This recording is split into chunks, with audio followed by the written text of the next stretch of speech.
I always believed in trust. It was the foundation of everything I stood for, especially in my marriage. Claire and I had been together for 12 years, a partnership that had seen us grow from starry-eyed newlyweds to seasoned partners. Or so I thought. That illusion shattered on a brisk Tuesday evening, one ordinary moment that turned into the day my world collapsed. It started innocently enough. Claire's sister, Marissa, called unexpectedly, her voice trembling. At first, I assumed it was one of those sibling quarrels she occasionally vented about.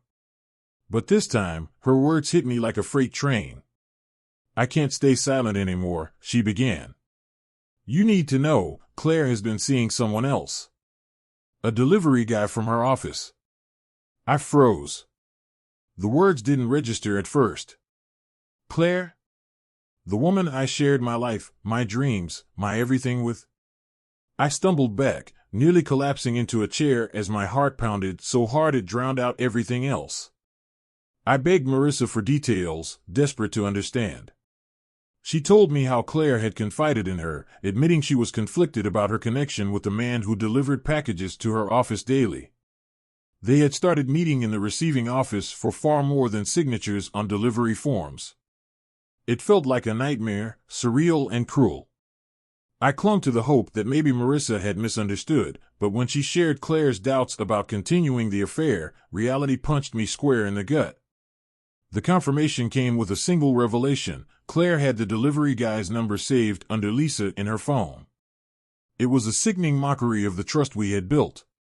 That evening, while Claire showered, I did something I never thought I'd do. I guessed her phone passcode. It wasn't hard, after all, I knew her habits better than anyone. When I opened her messages, my worst fears were confirmed. Conversations with Lisa were laced with flirtation, innuendo, and worse, plans to meet. My fingers trembled as I scrolled through the damning evidence. The pain in my chest was unbearable, but I knew I needed more. A confession. With my hands shaking, I called the number saved as Lisa. He answered, groggy, likely unprepared for the storm I was about to unleash. "Who is this?" he mumbled. "It's her husband," I said, my voice cold and firm. "I need you to tell me the truth." Silence. I pressed on, my desperation sharpening my tone. "I know what's been going on. I have the messages. Just admit it." He stammered, at first denying everything. But I had one final card to play, one that cut through his defenses like a hot knife. "You might want to get tested," I said, my voice eerily calm. "Claire is HIV positive. And if you've been sleeping with her, well, I hope you've been careful." The line went dead silent for a moment before he erupted into panicked questions. "What? No. No way. She never told me that." His voice cracked with fear. I didn't answer. Instead, I waited. Finally, his panic boiled over, and he confessed. "No, I didn't. I didn't use protection. That was all I needed." "Good luck with that," I said, hanging up. I felt no guilt. He deserved to sweat after what he had done. The confrontation with Claire was next. When she returned to the bedroom, I stood waiting, her phone still in my hand. Her confusion turned to alarm as she noticed the expression on my face. "What's wrong?" she asked, her voice tentative. I threw the phone onto the bed between us. "You've been cheating," I spat. "Don't even try to deny it." Her face turned ashen. What are you talking about?" I played the recording of her affair partner's terrified voice confessing. Her excuses poured out in a flood of tears and stammered apologies. "It was a mistake," she cried. "I didn't mean for it to happen." But I was beyond caring. "Pack your things," I said. "You're leaving tonight." She tried to argue, claiming it was her house too, but I stood firm. When the police arrived after she called them, they could do little but mediate.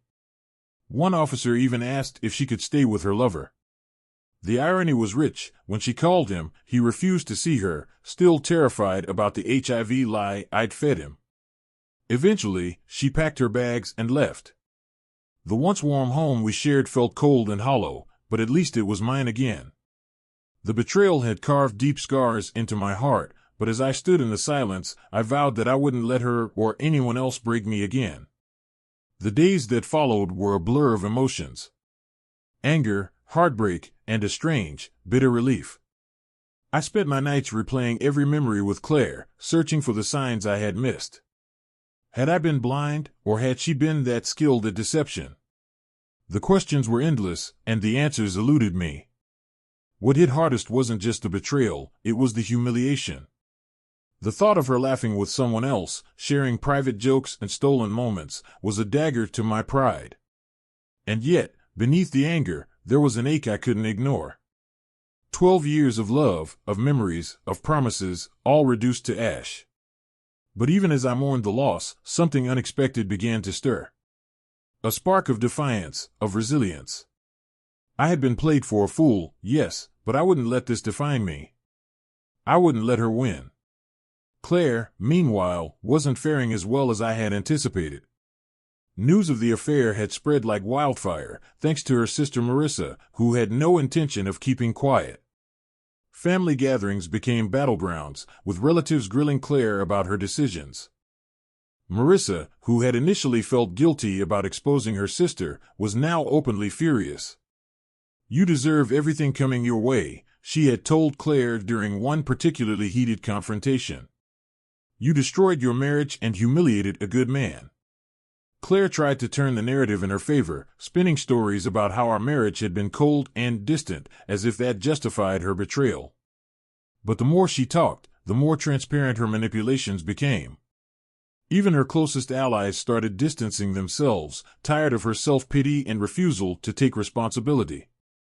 The delivery guy, her so-called partner in crime, was nowhere to be found. He had blocked her number and disappeared from her life entirely, too scared of the consequences of their reckless affair. Claire was left with nothing but her shame and a growing list of burned bridges. I, on the other hand, began to rebuild. It wasn't easy, trust doesn't return overnight, and the wounds Claire left behind were deep. But I poured myself into my work, my friends, and rediscovering parts of myself I had neglected during our marriage. For the first time in years, I felt free. And then, unexpectedly, Marissa reached out. At first, it was just casual conversations, checking in, sharing updates about Claire's downward spiral, and reminiscing about better days. But as the weeks turned into months, our bond deepened. She had been my ally in the darkest moments, and her kindness was a balm to my soul. One evening, as we sat on my porch sharing a bottle of wine, Marissa said something that stuck with me. "You didn't deserve what happened to you," she began, her voice soft but firm. "But you've handled it with more grace than most people ever could. Claire lost the best thing in her life, and one day, she'll realize that." Her words struck a chord. For so long, I had let Claire's betrayal define me, casting myself as the victim in a story I didn't choose. But Marissa was right, I had survived, and in many ways, I had come out stronger. The divorce was finalized 6 months after Claire left. She didn't fight for the house, knowing she had no claim to it. Instead, she moved in with a distant cousin in a rundown part of town, a far cry from the comfortable life we had built together. She tried to reach out a few times, sending me long, rambling emails about her regrets and her hope for closure. I didn't respond. Some doors are better left closed. As for Marissa and me, we took things slow. Neither of us wanted to rush into anything, especially given the circumstances. But there was no denying the connection we shared, a bond forged in honesty, respect, and mutual understanding. It wasn't perfect, but it was real, and for the first time in a long time, I felt hopeful about the future. Looking back, I realized Claire's betrayal, as painful as it was, had been a blessing in disguise. It forced me to confront the cracks in our marriage and rediscover my own worth. It taught me the value of trust, the strength of resilience, and the importance of surrounding yourself with people who truly care. And perhaps most importantly, it showed me that sometimes, the end of one chapter is just the beginning of another. Life gradually began to settle into a new rhythm. With Claire gone, the house felt quieter, emptier, but it was a kind of emptiness I welcomed. It was a space where I could breathe again, where I wasn't constantly questioning myself or my worth. Each day was a small step toward rebuilding my confidence and my peace of mind. Marissa became an unexpected source of light during that time. At first, I had been hesitant to spend too much time with her. After all, she was Claire's sister, and the tangled web of our past made things complicated. But Marissa had a way of cutting through the awkwardness with her warmth and genuine care. She was nothing like her sister, honest to a fault, compassionate, and fiercely loyal. We spent hours talking, our conversations ranging from lighthearted jokes to deep discussions about life, betrayal, and moving forward. She had her own wounds to heal, having been caught in the middle of Claire's mess, but she never let bitterness consume her. Instead, she focused on supporting me and, in her own way, helping me see the brighter side of life again. Claire, on the other hand, was spiraling. From what Marissa told me, she had lost her job not long after moving out. Her affair had come to light at the office, and while the company didn't outright fire her for it, they made her working conditions unbearable until she had no choice but to resign. The delivery guy, her so-called partner, had vanished completely, leaving her to pick up the pieces of her shattered life alone. Part of me felt pity for her. Despite everything, we had shared over a decade together, and it was hard to see someone you once loved hit rock bottom. But another part of me knew this was the bed she had made for herself. Actions have consequences, and Claire was finally facing hers. Marissa, ever the peacemaker, encouraged me to forgive her sister, not for Claire's sake, but for mine. Holding on to anger only gives her more power over you, she said one evening as we sat on my porch. Let it go, for your own peace. It wasn't easy, but I tried. Forgiveness didn't mean forgetting or excusing what Claire had done, it simply meant releasing the grip her betrayal had on my life. Slowly but surely, I felt the weight lifting.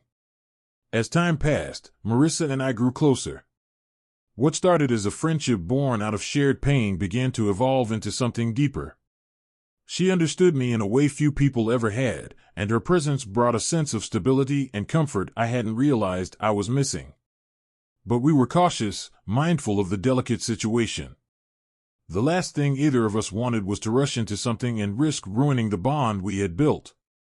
One evening, as we walked along the quiet streets of our neighborhood, she took my hand.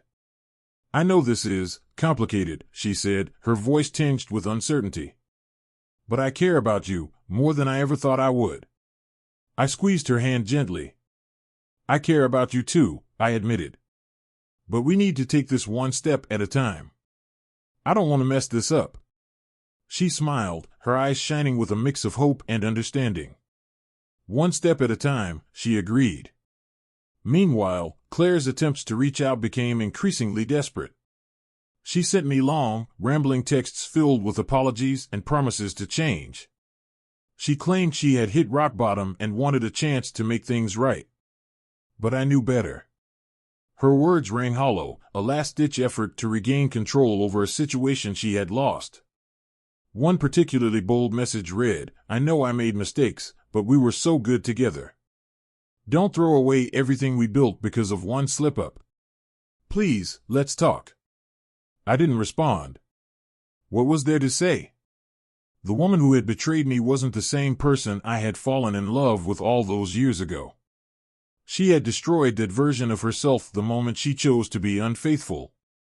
Marissa encouraged me to block her, and after some hesitation, I did.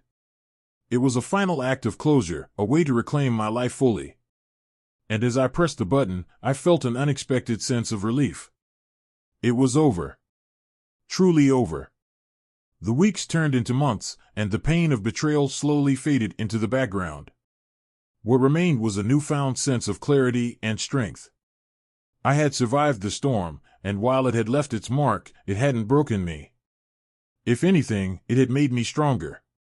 Marissa became a constant presence in my life, her laughter and warmth filling the spaces Claire had left empty. We didn't rush things, there was no need to. What we had was built on a foundation of trust and mutual respect, and we were both determined to protect it. Looking back, I realized that Claire's betrayal, as painful as it had been, was a turning point, a catalyst for change. It forced me to confront truths I had been avoiding and to rediscover the strength within myself. And while it was a chapter of my life I would never wish to relive, it was also one that led me to a better, brighter future. As the months turned into a year, life finally felt like it was moving forward. I had rebuilt a sense of normalcy and found peace in the simplest moments, mornings with coffee on the porch, evenings spent laughing with friends, and the quiet satisfaction of knowing I was no longer trapped in a lie. Marissa and I were still taking things slow, but our bond grew stronger with each passing day. She was my rock, my confidant, and the one person who truly understood the depths of what I had been through. Claire, on the other hand, had all but disappeared from my life. After I blocked her on every platform, her attempts to reach me dwindled. Marissa occasionally mentioned hearing from her sister, but the updates were sparse and unremarkable. Claire was living with an older relative in a small apartment and was, by all accounts, struggling to find her footing. It was sad, in a way, but I couldn't afford to dwell on her misfortune.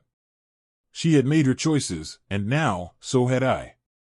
One evening, Marissa and I were sitting in my living room, a soft rain tapping against the windows. She leaned back on the couch, a thoughtful expression crossing her face. "Do you ever think about forgiveness?" she asked, her voice hesitant. I looked at her, unsure of how to respond. "For Claire?" I asked. She nodded. "Not for her sake, for yours. Carrying that anger, it can weigh you down." I sighed, running a hand through my hair. "I've thought about it," I admitted. "But it's not easy. Forgiveness feels like letting her off the hook." Marissa shook her head gently. "It's not about her. It's about you. Forgiveness doesn't mean forgetting or excusing what she did. It just means you stop letting her actions control you." Her words lingered with me long after she left that night. Marissa had a way of cutting through the noise, of making me see things from a perspective I hadn't considered. Maybe she was right. Maybe it was time to let go, not for Claire, but for myself. The opportunity for closure came unexpectedly. A few weeks later, I received a letter in the mail. It was from Claire. My first instinct was to toss it in the trash, but curiosity got the better of me.